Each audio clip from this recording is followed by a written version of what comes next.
honor for me to be here to talk about how sensors can help people's lives.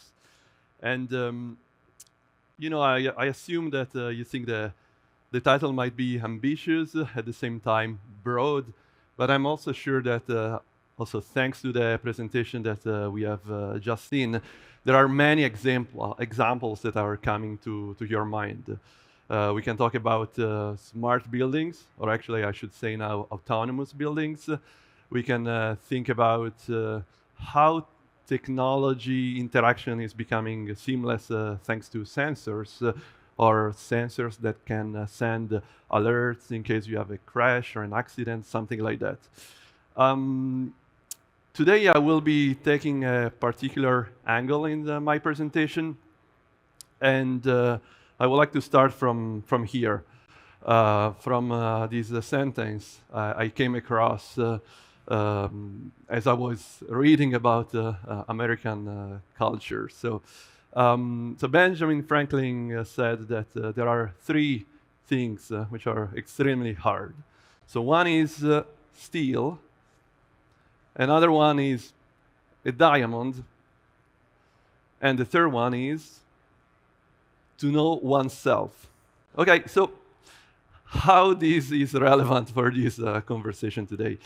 Well, first of all, I think this is true. It is still true nowadays. And knowing oneself, ourselves, is still hard to some extent. At the same time, self-consciousness is extremely important. It empowers us. It allows to take better informed decisions. It helps our health, our well-being, ultimately our happiness. And science over the past 300 years has made incredible progress, providing tools, instruments that allow to go beyond the surface of what we can touch, feel, see with our senses. And actually, at this surface between the physical nature, the physical world, and then the digital world, the world that gives access to all these technologies, there are sensors that are sitting in between.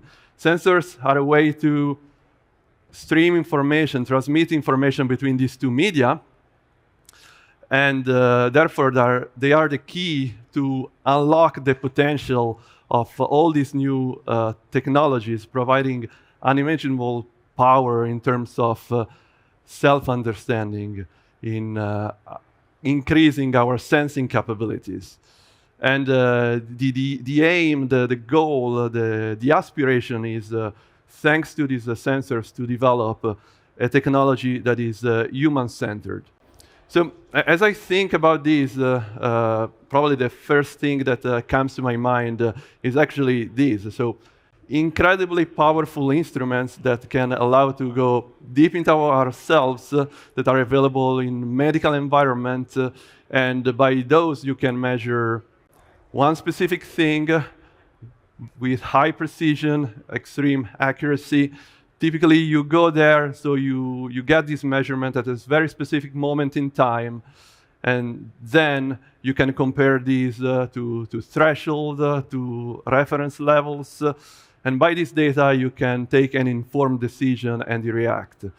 Clearly we've seen also another trend lately through wearables and so on, where now we have devices that can monitor multiple things at the same time.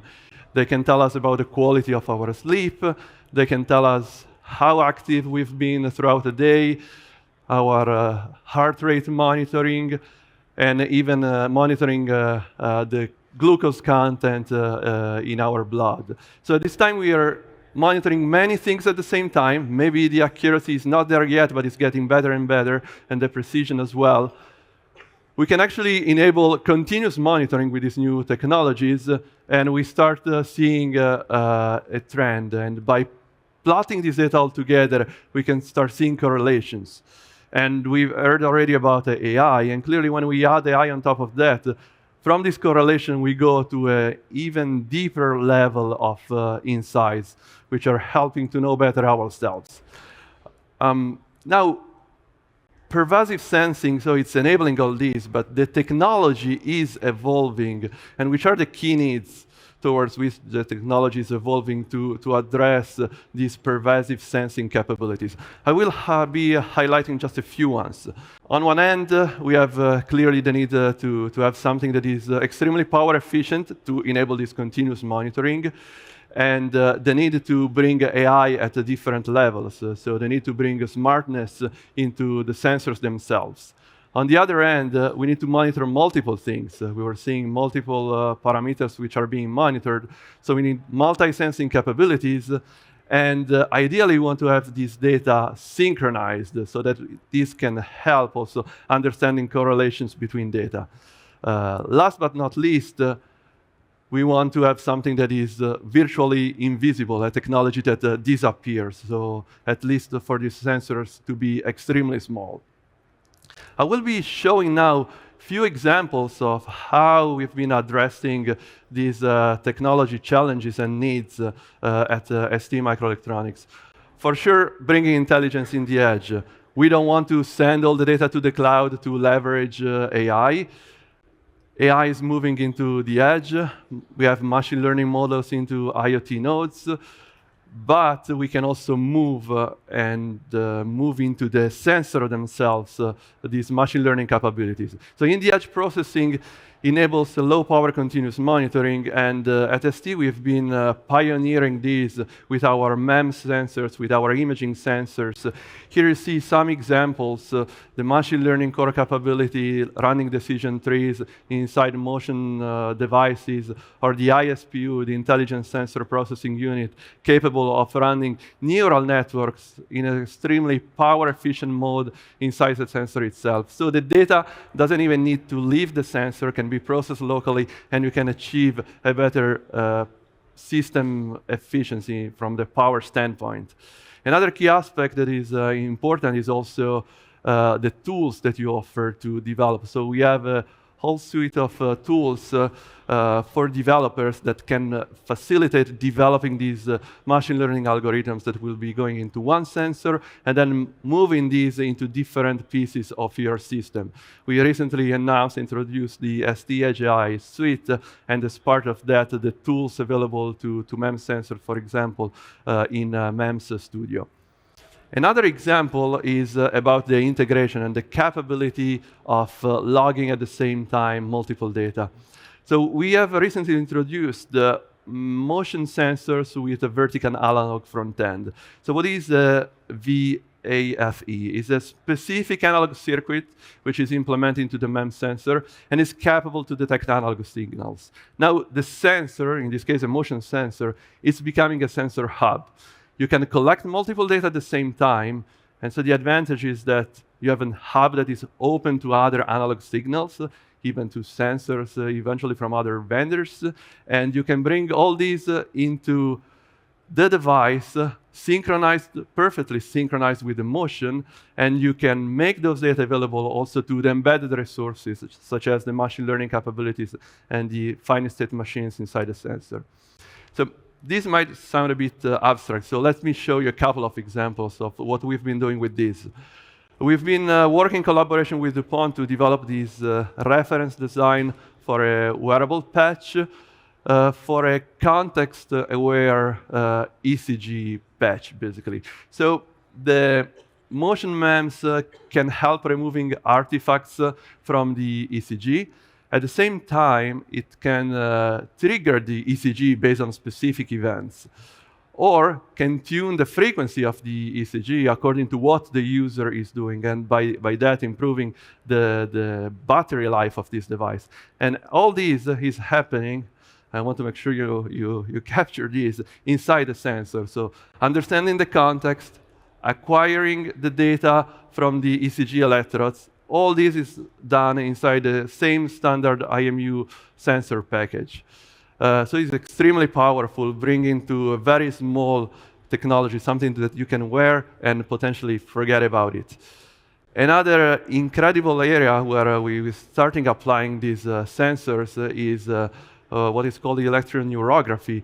So starting to tap into the neurological data, capturing neurological data at the periphery, at our wrist, in a continuous, non-invasive way.